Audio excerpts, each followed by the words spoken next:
फैसले का इंतजार है। सुप्रीम कोर्ट का फैसला अब आना है। नीट मामले में सुप्रीम कोर्ट ने फैसला सुरक्षित रखा है। सुप्रीम कोर्ट की तरफ से तमाम सुनवाई हुई। लगभग 40 याचिकाएं थीं इस पूरे मामले को लेकर, नीट पेपर लीक को लेकर।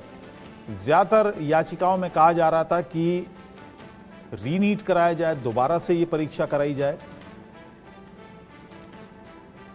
और फिलहाल इस मामले में सुप्रीम कोर्ट में सुनवाई पूरी हो चुकी है और अब सिर्फ फैसला आना बाकी है। सुप्रीम कोर्ट ने फैसला सुरक्षित रखा है। आयुष इस वक्त मेरे साथ जुड़ गए, मेरे सहयोगी। आयुष, क्या अपडेट है? मामला अब कोर्ट में सारी सुनवाई हो चुकी है, फैसला कोर्ट ने सुरक्षित रखा है। कब तक यह फैसला आएगा?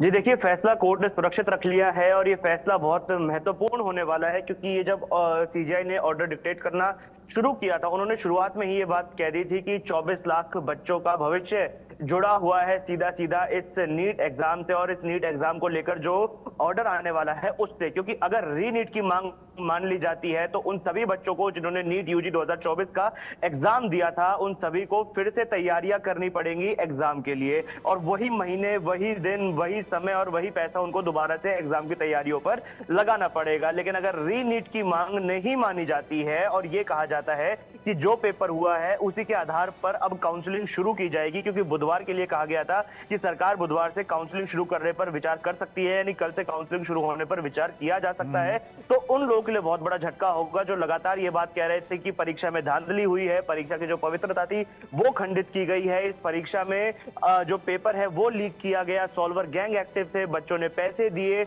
और पैसे देकर उन्होंने अपने अंक बढ़वाए और ऐसे लोगों को पैसे दिए गए जो उनके बिहाफ पर एग्जाम पेपर सॉल्व कर रहे थे। कई बड़े और गंभीर आरोप लगाए गए। एनटीए की छवि को यहाँ पर पूरी तरीके से धूमिल होता हुआ आज कोर्ट में देखा गया था, जब एडवोकेट हुड्डा लगातार अपनी दलीलें दे रहे थे, वो हम उसमें देख पा रहे थे और वो चीज पता चल रही थी कि एनटीए उनकी बातों को किस तरीके से घुमा रहा था। कोई सीधा जवाब एनटीए एडवोकेट हुड्डा की बातों का नहीं दे पा रहा। एडवोकेट हुड्डा याचिकाकर्ताओं की तरफ से वकील थे, उन्होंने जिस प्रकार से आज एनटीए की परतों को निकाला है, प्याज की तरह छीला है एनटीए को, ये चीज यहाँ पर स्पष्ट नजर आ रही थी। उन्होंने कई ऐसे तथ्य रखे हैं जिसके जवाब एनटीए से देते नहीं बन रहे थे। कई बातें उन्होंने उठाई, जैसे ई रिक्शा में क्वेश्चन पेपर को लेकर जाना, ये सबसे बड़ा सवाल उन्होंने उठाया। और एक महत्वपूर्ण बात जो उन्होंने कही थी वो ये थी कि अगर संजीव मुखिया की गिरफ्तारी हो जाती है ऑर्डर पास होने के बाद, यानी अगर सुप्रीम कोर्ट ये ऑर्डर दे देता है कि इस पूरे मामले में रीनीट नहीं होगा, ये परीक्षा ऐसे ही चलती रहेगी, क्योंकि जो परीक्षा की पवित्रता थी वो व्यापक स्तर पर खंडित नहीं हुई।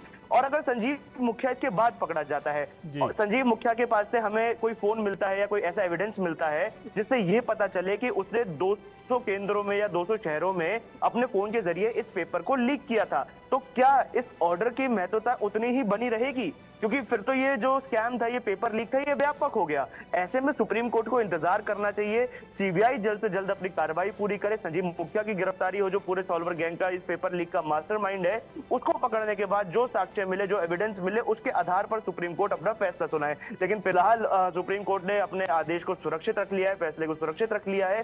क्या कुछ उस फैसले में होगा ये देखने वाली बात होगी, क्योंकि 24 लाख निगाहें इस वक्त सुप्रीम कोर्ट की तरफ टकटकी लगाए देख रही हैं। जी आयुष, आपने जैसा कि कहा कि एडवोकेट हुड्डा ने जिस तरह से परत दर परत इस पूरे मामले को उठाया और काफी किरकिरी एनटीए की हुई है कोर्ट के अंदर।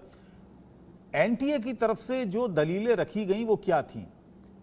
शुरुआत में बात आ रही थी कि साहब सिस्टम का फेलियर नहीं है, सिस्टम अपनी पूरी तरह से फुल प्रूफ है, कोई लूप होल उसमें नहीं है।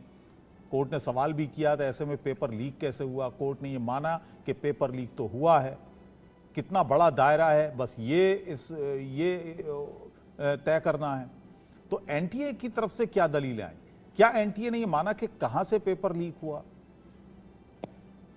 देखिए, यही इस केस की सबसे दिलचस्प बात है कि एनटीए बात नहीं मान रहा है कि पेपर लीक हुआ है। एनटीए तो ये कह रहा है कि एक जगह से जो पेपर है वो चोरी हुआ, यानी इस चोरी को वो लीक नहीं मान रहे हैं। वो ये कह रहे हैं कि कुछ बच्चों तक, यानी 1 दर्जन भर बच्चे होंगे जिनके पास ये पेपर पहुंचता है एग्जाम से बस 2 घंटे पहले, और 2 घंटे में उन्हें कहा जाता है कि आप इसको याद कर लीजिए, याद करने के बाद उस पेपर को जला दीजिए। ऐसी कुछ बातें एनटीए के वकील की तरफ से कही गई थी। लेकिन यहाँ पर जो रोचक बात है वो ये है कि अगर कुछ बच्चों के पास भी ये पेपर पहुंचता है तो इस बात की क्या गारंटी है कि उनके पास से ये पेपर कहीं और नहीं गया होगा। हालांकि इसके जवाब में ये बात कही गई थी कि उनको सेलफोन रखने की इजाजत नहीं दी गई, ये बात इंटेरोगेशन से पता चली है।